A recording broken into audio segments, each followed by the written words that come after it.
सुनीता जल्दी जल्दी अपनी मालकिन जया के घर की ओर बढ़ रही थी। पिंकी बेटा थोड़ा जल्दी चल, मालकिन गुस्सा करेंगी, पहले ही मुझे काम पर लेट हो गया है। माँ मेरी चप्पल टूट गई। अरे ये ले तू मेरी पहन ले, मैं नंगे पैर चल लूंगी। लेकिन माँ धूप में तो आपके पैर भी जल जाएंगे। सुनीता ने अपनी चप्पल पिंकी को पहनने के लिए दे दी और वो खुद नंगे पैर तेज तेज चलकर मालकिन के घर पहुंची। पर जैसे ही उसने घंटी बजाई, मालकिन ने दरवाजा खोलकर बिना कुछ पूछे चिल्लाना शुरू कर दिया। अरे कोई आने का समय है या नहीं है तेरा? 11 बज रहे हैं। मैंने तुझे बोला था ना कि आज शॉपिंग के लिए मॉल जाना है। मैंने तुझे साथ लेकर जाना था ताकि तू वहां पर सामान की देखभाल कर ले, और इसे क्यों साथ में लटका कर ले आई है? मालकिन वो मेरे पति शहर से बाहर गए हैं, आज इसकी इतवार की स्कूल की छुट्टी थी, घर पर अकेला नहीं छोड़ सकती थी, इसलिए साथ ले आई। ये तंग नहीं करेगी। मम्मी शॉपिंग के लिए चलो ना, पापा भी आउट ऑफ स्टेशन चले गए, अब वो बर्थडे वाले दिन ही आएंगे, उससे पहले आप कम से कम मुझे शॉपिंग तो करवा दो। हाँ हाँ चल रही हूँ। ये महारानी सुनीता अब आई है, इसी का इंतजार कर रही थी। चल अब खड़ी क्यों है? मैं ड्राइवर को कहकर गाड़ी निकलवा रही हूँ। पूर्वी बेटा चलो। और सुन सुनीता, घर को लॉक कर अच्छे से। और ये तू नंगे पैर क्यों है? तेरी चप्पल कहाँ है? वो मालकिन पिंकी की चप्पल रास्ते में टूट गई थी तो मैंने इसे अपनी पहनने के लिए दे दी। कितनी बड़ी चप्पल पहनी है इसने। पूर्वी पिंकी का मजाक उड़ाने लगी। कुछ देर बाद जया सुनीता को लेकर मॉल पहुंचती है। देख सुनीता, ये मॉल है, कोई हमारा घर नहीं है, तू अपनी बेटी को संभाल कर रखना। अगर इधर उधर खो गई तो मैं जिम्मेदार नहीं हूँ, समझी? इसको बोल एक जगह बैठी रहेगी। पूर्वी बेटा पहले तुम्हें दिलवा देती हूँ, उसके बाद में पसंद कर लूंगी। Okay mummy. पूर्वी ड्रेस ट्राई करने के लिए बार बार ट्रायल रूम में आ जा रही थी। पिंकी भी उसे नए नए कपड़े पहनते देख रही थी। उसने 1-2 बार उन कपड़ों पर हाथ लगा दिया जो कपड़े पूर्वी के ट्राई करने के लिए जया ने निकाले थे। ओ शैतान लड़की, ये क्या कर रही है? अपने गंदे हाथों से ड्रेस खराब मत कर। पता है ना पूर्वी ड्रेस ट्राई करने के लिए गई हुई है। तेरे मैले हाथ अगर ड्रेस पर लग गए और हमने यही ड्रेस खरीदनी होगी तो तू तो ड्रेस गंदी कर देगी। हटा हाथ, दूर रह। सुनीता मैं तुझे इसलिए यहाँ लेकर आई हूँ कि तेरी बेटी यहाँ पर परेशान करे। हाँ पिंकी बेटा वहां बैठ जाओ, मालकिन गुस्सा करेंगी। माँ मुझे भी ड्रेस लेनी है। हाँ बेटा, जब पैसे आएंगे ना तो मैं तुझे जरूर दिलवाऊंगी। ऐसी ड्रेस खरीदने के लिए अमीर घर में पैदा होना पड़ता है, अमीर की बेटी बनना पड़ता है।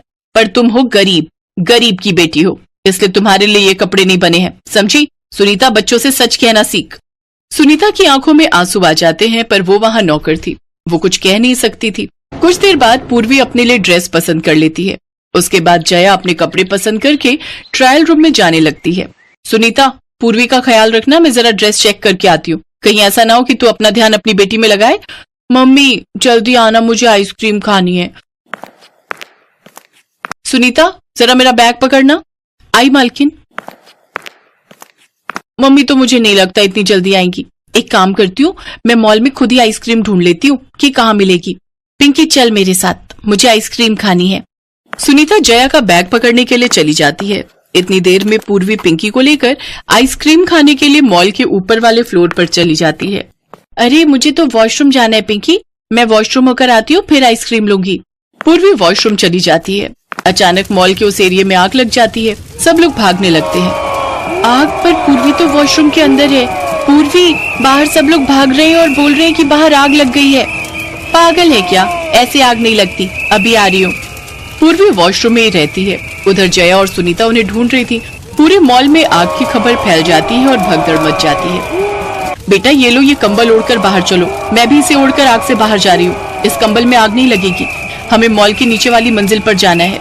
वो औरत वॉशरूम में सफाई का काम करती थी। उसके पास 2 कंबल थे।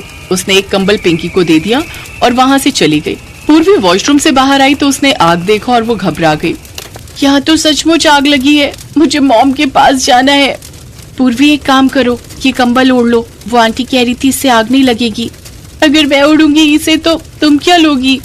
कोई बात नहीं पूर्वी, तुम ओढ़ लो, तुम्हारा जन्मदिन आने वाला है ना, तुम्हें चोट नहीं लगेगी। फिर तुम्हारा जन्मदिन आएगा तो? मेरा जन्मदिन कभी नहीं आता, इसलिए मुझे चोट लग जाएगी तो कोई बात नहीं। उस समय पिंकी भले ही उम्र से मासूम थी, पर उसकी बातों में बहुत ही अपनापन और बड़प्पन था। पूर्वी वो कंबल ओढ़ लेती है और पिंकी के साथ आग से बचकर बाहर आ जाती है। पिंकी के हाथ और बाल थोड़े जल चुके थे। पूर्वी बेटा तू ठीक तो है ना? और ये कंबल तुझे किसने दिया? मम्मी पिंकी ने कंबल मुझे दिया। उसने कहा कि मेरा जन्मदिन आने वाला है, इसलिए मुझे चोट ना लगे, क्योंकि पिंकी का जन्मदिन कभी नहीं आता। मम्मी पिंकी को देखो चोट लग गई। पिंकी, मेरी बच्ची। बड़ी बहादुर बच्ची है, देखो तो खुद को जला लिया पर अपनी सहेली को कुछ नहीं होने दिया। कुछ देर बाद जया सुनीता को लेकर पिंकी के साथ डॉक्टर के पास जाती है। पिंकी को ज्यादा चोट नहीं थी, बचाव हो गया था, इसलिए डॉक्टर ने पट्टी बांधकर और कुछ दवाइयां देकर घर भेज दिया। जया यही सोचती रही कि वो कितनी गलत थी। वो गरीब और अमीर में कितना फर्क करती थी, सुनीता और उसकी बेटी से कितनी घृणा करती थी। पर आज पिंकी ने पूर्वी की जान बचाई। जया को अपने ऊपर बहुत शर्मिंदगी महसूस होती है। वो अपने व्यवहार को बदलती है। कुछ दिन बाद पूर्वी का जन्मदिन था। जया ने पिंकी को भी नए कपड़े और नए शूज और चप्पल खरीद कर दिए। नए कपड़े और नए शूज चप्पल पाकर पिंकी बहुत खुश थी। पिंकी भी पूर्वी और उसकी फ्रेंड्स के साथ मिलकर बर्थडे को खूब एंजॉय करती है।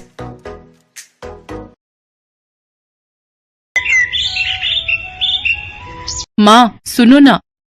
हाँ बोल बेटा, क्या हुआ? आज ना मेरे सारे दोस्त पार्टी करने जा रहे हैं, मैं भी उनके साथ जाना चाहती हूँ, तो मुझे थोड़े पैसे दे दो ना। अच्छा रुक, अभी अब ये ले। ये क्या माँ, बस 100 रुपए? इनमें क्या होगा? माँ मैं किसी मेले में नहीं जा रही हूँ, एक बढ़िया से रेस्टोरेंट में पार्टी कर रहे हैं हम सब। इतने पैसे तो वहाँ का वेटर टिप में ले जाता है। पायल, तुझे पता है कि इन 100 रुपयों को कमाने के लिए तेरे पापा को कितनी मेहनत करनी पड़ती है। बेटा हमें उतना ही खर्च करना चाहिए जितनी हमारी चादर हो। मुझे पता था कि तुम यही सब नाटक करोगी, पर मुझे तुम्हारा लेक्चर सुनने में कोई इंटरेस्ट नहीं है। तुम रहने दो माँ। ऐसा करो तुम ना ये 100 रुपए भी अपने पास रखो, मुझे नहीं चाहिए। और ऐसा करती हूँ अब से मैं कॉलेज भी पैदल ही जाया करूंगी, उससे ऑटो के 30 रुपए भी बच जाएंगे। पापा को 30 रुपए भी कमाने में मेहनत लगती होगी ना। ये क्या बात हुई पायल, ये तो सरासर बदतमीजी है।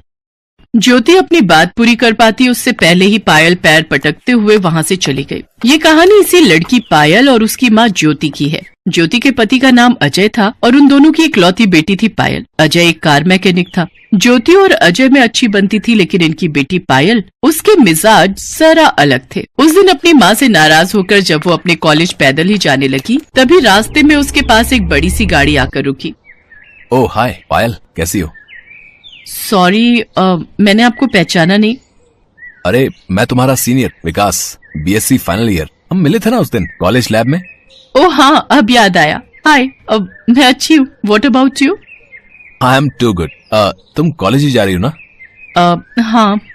आ जाओ, मैं भी कॉलेज ही जा रहा हूँ। I will drop you. It's okay, I can manage. अरे घबराओ मत, आ जाओ, मेरे साथ तुम्हें कोई खतरा नहीं है। काफी देर से धूप में पैदल चलकर थक चुकी पायल मना नहीं कर सकी और विकास के साथ उसकी कार में बैठ गई। और फिर ओह नाइस कार। थैंक्स, पिछले महीने ही ली है। वाह, इसका इंटीरियर कितना कूल है और कितने सारे फीचर्स हैं इसमें तो। म्यूजिक तो और भी औसम है, सुनना चाहोगी? हाँ क्यों नहीं। विकास ने गाड़ी में म्यूजिक ऑन किया जिसमें पायल खो गई। वो पहली बार इतनी महंगी कार में बैठी थी। वो मन ही मन सोचने लगी कि अमीरी में कितना मजा है। साथ ही वो अपनी किस्मत को भी कोस रही थी। जब तक पायल ये बातें सोच रही थी तब तक कॉलेज आ गया। आप ना मुझे यहीं बाहर छोड़ दीजिए। क्यों, क्या हुआ? अंदर चलते ना। विकास कार को कॉलेज के अंदर ले गया और फिर पार्किंग में जब विकास के साथ पायल कार से उतरी तो वहाँ खड़े लड़के पायल को देखकर बोले, विकास भाई के तो मजे हैं यार। हाँ भाई, कसम से जिंदगी हो तो ऐसी यार, रोज इसकी गाड़ी से नई लड़की उतरती है। देखना अब इसको भी घुमाएगा फिराएगा और फिर छोड़ देगा। सही बोला भाई, पर ये लड़कियां भी कम नहीं है, विकास के पैसों पर ऐश करने में कोई कसर नहीं छोड़ती है? ये दोनों लड़के जो विकास के बारे में बात कर रहे थे वो विकास की क्लास में ही पढ़ते थे और विकास को अच्छे से जानते थे। लेकिन इन सब बातों से अनजान पायल तो हैंडसम और रईस विकास की दीवानी हो चली थी। अब हर रोज ही विकास पायल को बस स्टॉप से पिक करता और फिर वो दोनों साथ में विकास की गाड़ी से ही कॉलेज जाते। फिर धीरे धीरे वो दोनों कॉलेज से बाहर भी मिलने लगे। पायल को लग रहा था कि विकास जैसे हैंडसम और अमीर लड़के से शादी करके उसकी किस्मत ही बदल जाएगी। लेकिन विकास के इरादे कुछ और थे। वो एक नंबर का मक्कार और अय्याश लड़का था। वो सिर्फ अपने करोड़पति पिता के पैसों पर मौज करता था। एक दिन विकास की कार पंचर हो गई और विकास ने जिस दुकान के बाहर गाड़ी लगाई वो पायल के पापा की दुकान थी। उन्होंने जैसे ही पायल को विकास के साथ उसकी गाड़ी में देखा तो फौरन पायल पर भड़कते हुए बोले, पायल तुम इस गाड़ी में क्या कर रही हो और ये लड़का कौन है? पापा वो ये मेरे दोस्त हैं। मुझे घर छोड़ने जा रहे थे तभी हमारी मतलब इनकी गाड़ी पंचर हो गई। फौरन उतरो गाड़ी से और अंदर जाकर बैठो, मैं तुम्हें घर छोड़कर आऊंगा। पर पापा। सुनाई नहीं दिया एक बार में? आपकी गाड़ी का पंचर लग गया है तो अब आप जा सकते हैं। इसके बाद अजय अपने स्कूटर पर पायल को लेकर घर पहुंचे और फिर ज्योति को सारी बात बताई। पायल, सच सच बता, क्या चल रहा है ये सब? आप लोगों को ना बस तिल का ताड़ बनाना ही आता है। वो मेरे सीनियर हैं जिनके सामने पापा ने मेरी इज्जत की वाट लगा दी। पता नहीं क्या सोच रहे होंगे वो मेरे बारे में। काश उन्हें पता ही नहीं चलता कि मैं एक पंचर बनाने वाले की बेटी हूँ। पता नहीं ये सब जानने के बाद वो मुझसे बात भी करेंगे या नहीं। पायल, तुम उस लड़के के बारे में कुछ नहीं जानती। वो आए दिन आता है मेरे पास अपनी गाड़ी सुधरवाने, आए दिन शराब के नशे में अपनी गाड़ी ठोकता फिरता है, और तो और हर बार उसकी गाड़ी से एक अलग लड़की उतरती है। हाँ तो क्या हुआ? वो अमीर है, स्टाइलिश है, तो उसकी दोस्त तो होंगी ना। पायल, तुम उस अय्याश और फरीबी के लिए हमसे बहस कर रही हो। पापा, हर पैसे वाला अय्याश नहीं होता। विकास ऐसे नहीं है। मैं उनसे बहुत प्यार करती हूँ और मुझे पूरा विश्वास है कि उनके दिल में भी मेरे लिए ऐसी ही फीलिंग है। आपको पता है इस दुनिया में अच्छे लड़के कितनी मुश्किल से मिलते हैं। वो इतने पैसे वाले हैं कि उनसे शादी करके मेरी जिंदगी सुधर सकती है, और मेरी ही क्यों? उनके पास इतनी दौलत है कि उनकी बीवी बनने के बाद मैं आपको भी इस नर्क से निकाल सकती हूँ। सही कहा तूने, इस दुनिया में अच्छे लड़के बड़ी मुश्किल से मिलते हैं। हाँ, और ये भी सच है कि हर पैसे वाला अय्याश और फरेबी नहीं होता। कुछ लोग सच्चे प्यार के लिए अपना घर बार, पैसे, दौलत सब कुछ छोड़ देते हैं। ऐसा प्यार और ऐसी जिंदगी किस काम की जिसमें पैसों और ऐशो आराम ना हो? मैंने बचपन से गरीबी देखी है। ये मत करो, वहां मत जाओ क्योंकि पैसे नहीं है। उफ, अब बस, मैं अब और ये नरक जैसी जिंदगी नहीं जी सकती। चुप हो जा पायल, तू जिसे नरक बता रही है वो मेरे लिए स्वर्ग से भी बढ़कर है, समझी? तो आपको ही मुबारक हो ये स्वर्ग। मेरे लिए तो ऐसे जीने से बेहतर है मर जाना। और मम्मी, आप तो बस रहने दो। आप क्या जानो कि आखिर पैसे की ताकत क्या होती है। आप खुद तो गरीबी में ही पैदा हुई, गरीब से ही शादी की और अब गरीबी में ही मर जाना चाहती हो। पायल की ये बदतमीजी उसके पापा अजय से बर्दाश्त नहीं हुई और उन्होंने आगे बढ़कर पायल के गाल पर एक जोरदार तमाचा जड़ दिया और फिर उसे जबरदस्ती अपने साथ लेकर घर से बाहर गए।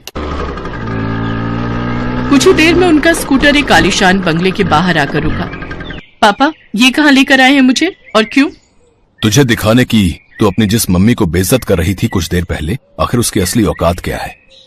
अजय को देखते ही उस बंगले के बाहर खड़े गार्ड ने उसे सलाम किया। फिर अजय पायल को लेकर अंदर गया। वो बंगला बहुत ही बड़ा था और वहाँ लाइन से कई लग्जरी गाड़ियां खड़ी थी।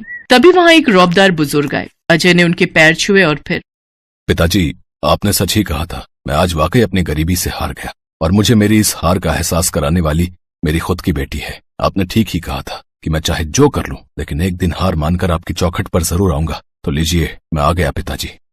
पायल हैरानी से सब कुछ देख रही थी। दरअसल वो बुजुर्ग शख्स शहर के सबसे अमीर आदमी थे और उनका नाम सेठ वीरभद्र था। ज्योति उनकी इकलौती बेटी थी जो अपनी जवानी में अजय से प्यार कर बैठी थी। अजय शुरू से ही गरीब था तो ज्योति और अजय की शादी के लिए सेठ वीरभद्र राजी नहीं हुए। तो अजय की खातिर ज्योति सब कुछ छोड़ने को तैयार हो गई और अजय से शादी करके उसकी गरीबी की हिस्सेदार बन गई। सेठ वीरभद्र को लगा था कि गरीबी से तंग आकर कुछ ही वक्त में ज्योति उनके पास वापस लौट आएगी, लेकिन ऐसा नहीं हुआ। ज्योति अपने पति के साथ बसाए अपने छोटे से संसार में सुखी थी। लेकिन अब इतने सालों बाद जब पायल की खातिर अजय हारता दिखा तो सेठ वीरभद्र ने उससे कहा, नहीं बेटा, हारे तुम नहीं बल्कि हारा तो मैं हूँ। मेरा घमंड चूर चूर हो चुका है। मैं ही अपनी बेटी की बात को समझ नहीं सका कि खुश रहने के लिए पैसों से ज्यादा अपनों का साथ जरूरी है। वो अपने जो हर हाल में आपको अपनाएं, आपके हर सुख और दुख के हिस्सेदार बने। आज मैं बिल्कुल अकेला हूँ तो समझ में आता है कि वाकई कितना गरीब हूँ मैं।